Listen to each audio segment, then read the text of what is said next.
Well, next week is the much anticipated deadline for recall petitions to be turned in. And today, one group says they have gathered enough to trigger an election against one senator. And News 3 political reporter Jessica Arp has more now. Well, it was the recall effort that no one was really sure would actually be successful, short 5,000 signatures just last week. But recall organizers announced today they believe they have gathered the number of signatures needed to trigger an election against Senator Scott Fitzgerald. All of us here today are ordinary people who have done an extraordinary thing. Surrounded by volunteers and supporters, an organizer from Fort Atkinson says an election will now happen in Senate District 13. We have exercised our constitutional right and collected enough signatures to recall Senate Majority Leader Scott Fitzgerald.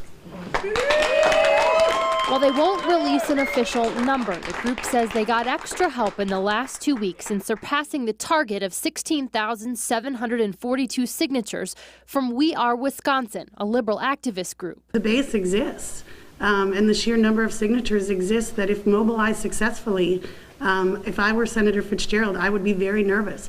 Fitzgerald wasn't available for comment following the announcement, but last week told News 3 he was fully expecting an election. I'm getting a great response from constituents. A lot of people fed up with the recalls, a lot of fatigue out there, I think.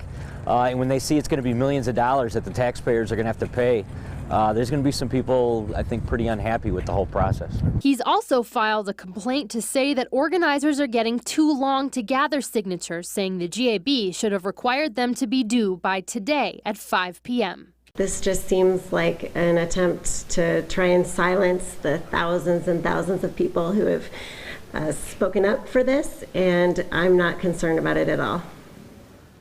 The GAB released a memo from the Department of Justice saying organizers do have until tomorrow to collect signatures and can turn them in on Tuesday because of the weekend and the holiday. And he's not the only senator possibly being recalled here too, right? Well, that's right, and I did speak to organizers of the committee, 3 other senators that are up for recall, Terry Moulton, Pam Galloway, and Van Wangard. All 3 groups declined to provide me with official numbers, but said they do believe they have enough signatures to trigger elections with some cushion beyond their required numbers. We will find out, of course, for sure as the GAB proceeds with verification of those signatures starting next week. It will be a busy week.